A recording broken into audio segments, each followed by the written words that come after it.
Good evening, Hawks fans, and welcome back to another episode of the Atlanta Sports District. I am your host, Russell Spence, coming to you directly after a 134 to 117 loss to the Toronto Raptors. Quite honestly, a very difficult schedule spot to be in for the Atlanta Hawks today, coming off of a back-to-back, having to cross the border over into Canada and then play a very good basketball team with very limited rest. Does not seem like it's the greatest way to win a basketball game, and we saw a fourth quarter collapse from the Hawks tonight. We'll start with the offense. We offensively had a good game for the large majority of the game. We were scoring at will in the first half. The third quarter was extremely efficient, and we came back in the third quarter. We had wonderful attention to detail for the majority of the game, and then the fourth quarter happened, and we had 8 turnovers in a span of about 4 minutes, and they destroyed us in the entire fourth quarter. It was a brutal watch for the fourth quarter, and I do believe that came from the rest spot that we were in. I think we ran out of steam. Now, that being said, I think that it does show why we need Trae Young. The offense at times in this game, even though it was extremely efficient, there were multiple points in the game where we struggled to get the ball over half court. We could not stop turning the ball over. And when you look at it, I know people will come into my comments, they will message me, and they will say, well, Trae's one of the highest turnover players in the NBA. That does not understand what usage is. Jalen is usually a higher turnover player when he has a high usage, because if you have the ball, you have a much higher probability of getting a turnover than if you don't have the ball. Like, everybody always quotes like the Tyus Jones and Trey Jones kind of player, like they never turn the ball over. I'm like, yeah, because they get the ball out of their hands really quickly when they pass half court, and then they don't get it back. And so the team still gets a turnover. It just doesn't go on Trey Jones's docket. And so he looks like he never gets turnovers. But really, the best offensive players who limit turnovers are the ones who I say, I will have the ball because I know I'll make the right decision. And that is Trae Young. So tonight, when they are, crashing us way before you get to half court, they are making our lives very difficult. It would be very helpful to have a wonderful ball handling, passing, and decision-making guard, and we did not have that. That's what I keep saying. Like, teams that have actually good defenses built will make our lives hard when we don't have Trae. Now, if you want to say, oh, well, every time we play a team that has a bad defense or is maybe missing some players, missing some key defenders, the offense looks fantastic and we're able to get exactly where we want to go and do everything we want to do. That's true, but do we really care about beating those teams? Because we should beat those teams no matter what. We're such a talented roster, we should beat those teams every time. We want to learn how to beat the teams that are really, really good, especially really good defensively. And right now, there are times and looks that they can send our way that we cannot deal with. That happened throughout the game at times, and then really reared its ugly head in the fourth quarter. Now, moving to the defense, overall the defense was pitiful. Rotations were bad. Jalen was really bad on defense tonight. And again, people are going to say that the defensive woes of the Atlanta Hawks are based on Trae Young coming back. Well, Trae Young didn't play tonight, and it didn't matter because we couldn't stop a parked car, and he didn't play. So it's obviously not his fault. Okay? So when people say this, that's one of the things that really frustrates me, is that they seem to not understand that the problem is more in the process of whom we are playing, when we are playing them, and why we are playing them. Now, tonight we did see an adjustment being made that I really enjoyed, and I'll talk about that now. We were getting torched by Brandon Ingram. He was destroying us. We could not stop him because for some reason we seem to do this a lot. No matter who the player is, if they have a primary offensive guy, Dyson plays him. Dyson Daniels is 5 inches shorter than Brandon Ingram. So Brandon Ingram just shot over a chair. It doesn't matter how good you are defensively. It doesn't matter how good your technique is. If you're not big enough to affect the shot, he's just going to make it because he's really good. So in the third and fourth quarters, we began to mirror Brandon Ingram's minutes with Mohamed Gay. And Brandon Ingram went into a black hole of not being able to score. And it got us back in the game in the third quarter, and it helped us in the fourth quarter mitigate Brandon Ingram's output, but the offense had already turned the ball over so much that they had spread the lead out and we couldn't come back in that short of amount of time. What that does tell me is I am right to be extraordinarily frustrated with Quinn Snyder. If you know, as a coaching staff, if we take Mo Gay and we put him in the game, he is going to stop the other team's best player. They proved they know that tonight with the adjustment to put him in the game for the sole purpose of stopping Brandon Ingram. You just proved you know how good he is, and yet you've been giving him DNPs. Make that make sense. You proved you know exactly what he is. And he proved it tonight. Brandon Ingram through three quarters had, through the first half of the third quarter, had 27 points, finished the game with not too many more than that. Because they made the adjustment to put Mohamed Gay on him. And I call it a gun for hire. You know, back in the Old West, if you had a problem with somebody and they were maybe stealing your horses or something like that, you would go and you'd find a gun for hire and they'd go kill him. That's the way it was. Well, Mohamed Gay was the gun for hire tonight. They had a guy who was really giving us issues in Brandon Ingram, and we said, Mo, you're hired. Go. And he did. He took him out of the game. And so, if you know he's that good, why aren't you using that consistently for your entire season? Wouldn't you think it would be smart to know that you are going to stop the other team's best player every minute that guy's on the floor? So I would play him more. I've been saying that for a while, but alas, we did some other things tonight that I thought were really critically detrimental to the defensive output. We'll talk about those in a second when we get into the player-by-player section. So moving on to that player-by-player section, we're going to start talking about Asa Newell.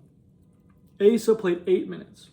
He had no points, no shots, 1 rebound, and 2 fouls. That was -4. He was straight up pitiful, especially defensively. He gave us basically nothing on either end of the floor, except for he gave us negative output on the defensive end of the floor. I don't mean to keep bragging on him. I don't mean to keep piling on. It's just he's not ready. He just turned 20. He's not physically ready. He's not strong enough ready. He's not big enough ready. He's mentally he doesn't know where to be. He's not prepared. Put him in the G League and let him learn. Now in the second half, he didn't play. And I enjoyed that decision. I think that was the right decision to make. But sadly, I don't know if they're going to continue to make that decision. And I don't know why. I know that Quinn leads offense, but his offense isn't that good either. I know he's made some shots, and I know that he's shooting a great percentage from the three-point line. But quite honestly, I think that's not really indicative of the kind of offensive player that Asa is right now in his career. I think he is a much better offensive player than he is defensive player. But that doesn't matter because he's not actually amazing at offense, and he is amazingly bad at defense right now. And it seems like every night we just get kind of trounced during his minutes, and they don't care. They don't notice. Again, I mean, we have a very poor record when he plays in the rotation. We really need to make adjustments to that.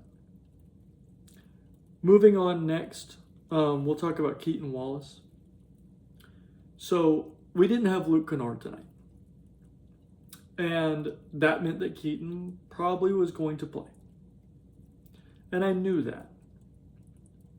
But Keaton Wallace played 19 minutes in tonight's game. He had 11 points on 4 of 9 shooting, 3 of 7 from 3. But he finished the game minus 13 because his defense was very bad. They don't have a player that he can match up with physically, and it showed. He was overwhelmed defensively, and they just kept sticking him out there. And I'm going, how in the world can you continue to play this kind of output? It really frustrates me to watch us take good defenders off the floor to put on bad defenders. And we do it constantly. And I understand that Keaton had to play tonight. But imagine if instead of playing 19 minutes, he played 10 minutes. That could, you could give 3 minutes here, 3 minutes there, 3 minutes there, and all of a sudden now you've made up for the time, but you haven't put that very negative defender on the floor for too long where you can't come back from the damage that's being done. I like Keaton. I think he played very well offensively tonight. It didn't matter because they would just get him in a switch, and then whoever was on him, they have all these pretty long, like 6'7" to 6'10" guys who are pretty athletic, and they just said, whichever one of us is being guarded by Keaton Wallace is going to go straight to the rim. And it worked. Or whichever one of us is being guarded by Veet or Asa, it's going to go straight to the rim. And then when Jalen is having a poor defensive night, having a not a very locked-in defensive night, he got beat on a bunch of back cuts and didn't box out and things like that. When that stuff is happening, you're sitting there going, we're going to give up 134. And that's what happened. We can't continue to give up more than 100 points in 3 quarters. That's, again, I would be leaning into Mo Gay. I would be leaning into these defensive players. I would go out and sign another center. What are we doing? We have, and Folly Dante's out for the season. We need another center. Because in games like this, it would be really helpful to have like a Charles Bassey or some kind of player like that where he can actually play defense at an NBA level and not have to play Asa at all. And actually be able to put a defensive player who can play on the floor. And there are a bunch of them out there that at least can play the defense that we need played. They might not be very good offensive players, but they can play the defense that needs to be played. I think that is what we should do. I don't know if they're looking. I hope they are. But hopefully they'll get it figured out soon and fill that last roster spot. And we literally have an open roster spot where we could sign somebody right now. And we're choosing not to. Seems very, very ridiculous to me to not sign somebody at this point. Moving on, we'll talk about Veet Krejci coming off the bench. He had 23 minutes, 13 points on 4 of 6 shooting, 4 of 4 from 3, 2 rebounds, 2 assists, and 5 fouls. He was minus 8. Veet's defense was really bad. He made up for a lot of it with his offense. I will say late in the game, he passed up some shots that he definitely should not have. And I haven't seen him do that all year, but I would really like to see him, if you have an open shot, shoot the ball, no matter what. I don't care if you feel like you're not going to make it. Just try to instill the confidence, try to go after it, shoot the ball. Because, he was 4 for 4. If I was him, I would be hunting every look possible. And for some reason, he turned down some looks that I haven't seen him do. I really hope that does not continue because this level of aggression that has come from his three-point shot has been really, really nice to see. Lastly, coming off the bench, we're going to talk about Mo Gay. Mo played 20 minutes. He had no points on 0 of 2 shooting. He had 4 rebounds and 1 assist with 2 steals, a block, and was minus 3. That was the best plus-minus of the whole team. And again, he made Brandon Ingram's life miserable. Like I said, through about halfway through the third quarter before they put Mo Gay again back in and then started mirroring his minutes with Brandon Ingram. Brandon Ingram had 27 points at that time. Brandon Ingram finished the game with 29 points. So for a full quarter and a half, trying to close out the game, their best offensive player scored 2 points. That's the kind of defensive player Mohamed Gay is. That kind of player doesn't need to get DNPs. That kind of player helps you in basketball games. When Mo Gay came in the game, we were down 8 in the third quarter. We were down 8 points in the third quarter. We finished the quarter down 1. Then Mo comes out at the start of the fourth quarter. We played like maybe 30 some odd seconds with him on the floor and had a turnover, and they called timeout and they pulled Mo. And then we had like 7 straight turnovers, and they put Mo back in, and by that time it was over. It was too late. We made some short strides back, but we were not going to catch them at that point. There was just too little time. I'm not saying that Mo needs to be starting. I'm saying that at the energy level that Mo plays at, he's extraordinarily valuable, and he can sustain that energy level somewhere between 18 to 24 minutes per night, and so that is the minimum he should play is about 18. I would be playing him somewhere between 20 and 25 minutes every single game, no matter what, because he's so extraordinarily valuable at this energy level in that spurt of time. And he proved it tonight, and the coaching staff proved they know that. So it is unacceptable to do anything else. If you know how valuable that is and how much it can help you win games, you can't do anything else. Because then you're proving you're doing something you know is not as efficient as the other thing that you could be doing. There you go. Moving on to the starters. We'll start with Zach. Zach played 30 minutes. He had 8 points on 3 of 11 shooting, 0 of 3 from 3, 7 rebounds, and a turnover, and finished the game -9. Zach, I thought, was honestly pretty good defensively tonight. He had a couple of foul issues early where he got up in the air a couple of times when he shouldn't have. But overall, the technique is the thing that I look at is drastically improved from last year. And I really enjoy seeing that. I like him playing the more amount of minutes tonight. I like seeing him score, be in the 30-minute range and having Veet be in the 23-minute range. That, to me, is a good minute allocation for the two players. Veet then gets to add value with his shooting for about 20 minutes a night, and Zach can add defensive value for his larger minute allocation of about 30. I thought that was the right way to deploy him.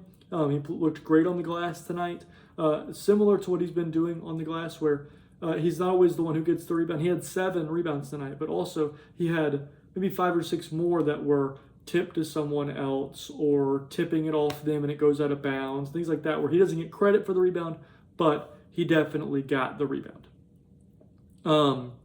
Moving on, next we'll talk about Dyson Daniels. He had 34 minutes, 20 points on 9 of 13 shooting, 0 of 1 from 3, 5 rebounds, 12 assists, and finished the game -5. Dyson was a stud tonight, a superstar tonight, played absolutely fantastic, and quite honestly, the only problem he had was the turnovers. I mean, he had 1 turnover, but the majority of the problem is that when he's on the floor as our point guard, he's not able to really bring the ball up. The ball handling is not what we need it to be, and so then the turnover might not be counted towards Dyson, but the fact that we didn't have a guard dribbling the ball up the floor is actually what caused it to not be able to get into our offensive set. If we had a play like Trey, that would be much different. And so that was really the only thing that I could have said about that. I wish Dyson would have been more able and willing to help us alleviate that pressure getting the ball up the floor. But like I said, he played absolutely fantastic tonight. Next, we'll talk about Nickeil Alexander-Walker. He had 36 minutes, 31 points on 10 of 19 shooting, 6 of 11 from 3, 4 rebounds, 3 assists, but 6 turnovers, and was -16. A lot of the fourth quarter turnovers were Nickeil Alexander-Walker, and I think he was pressing, trying to do too much once he saw the game getting away from us. Quite honestly, I don't believe in ever doing that. the best way to win basketball games is to take advantage of every possession you are given. Not to say, we are now down 8, I got to try to make an 8-point basket right now.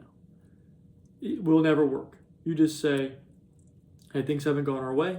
We're going to try to get the best look possible on this possession. And then we're going to try to stop them on the next possession. And the next possession, we're going to try to get the best look possible on that possession. If you do it that way, a lot of times you stay under control and you're able to weather the storm that's going to happen in an NBA game. You're going to go down. That's going to happen. NBA teams are really good. But if you panic the way it seemed like Nickeil Alexander-Walker panicked tonight in the fourth quarter, you're done. Because teams will smell that blood in the water. And the second they do, they're going to rip you to shreds. And that's what happened. I mean, they went ballistic on us in that start of that fourth quarter. But Nas shot the ball very well. Overall, played very well throughout the game. It's just that one section of the fourth quarter really cost us. Next, we're going to talk about Onyeka Okongwu. He played tremendously terrible. I don't think it's a reflection on who Onyeka is as a player, but I do think this team is uniquely gifted to give him fits because they also play a small, undersized center who's extremely athletic and very good on defense. And so that gives Onyeka trouble because usually he is the much quicker, much faster, much more athletic player at the center position. And so he just blows by people and just has great ability to beat these slower-footed centers. He's not beating Colin Murray-Boyles off of the dribble. That guy's very, very good moving laterally. So Onyeka had to find other things he could do, and he couldn't tonight. He only had 4 points on 2 of 9 shooting, 0 of 3 from 3. 3 rebounds, 4 assists with 2 turnovers. He did have a steal and a block, but he was minus 16. Like I said, it was a really, really rough one for Onyeka Okongwu, and it's telling that we closed with Moge and not Onyeka. That's how bad he played. A player who was getting DMPs got to close the game over Onyeka because of how poor he was playing.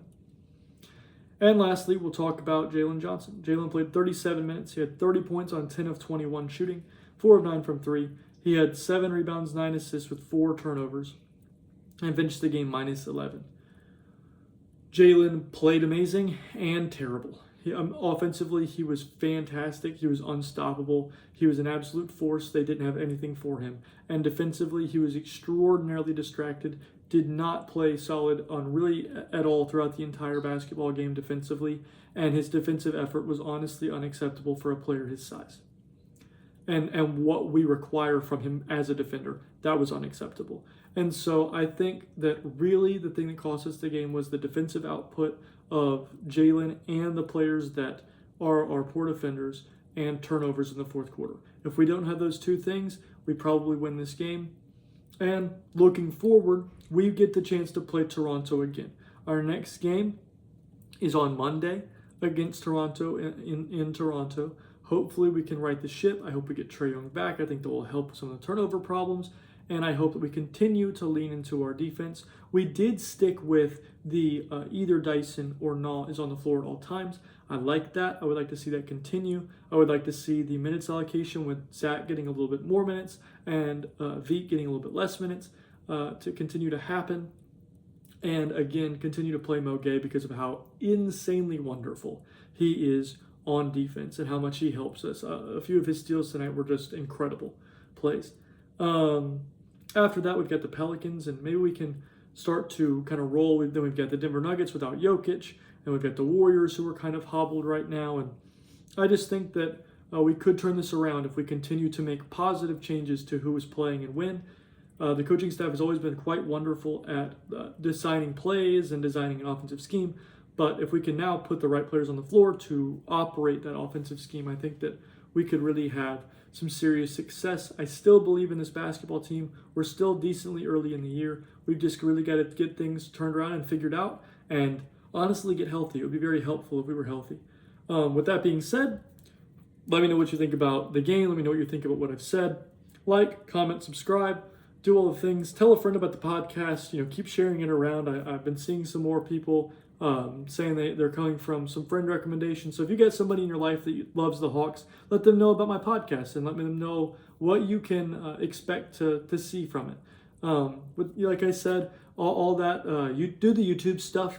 And at the end of the day, at the end of it all, I hope you have a great day.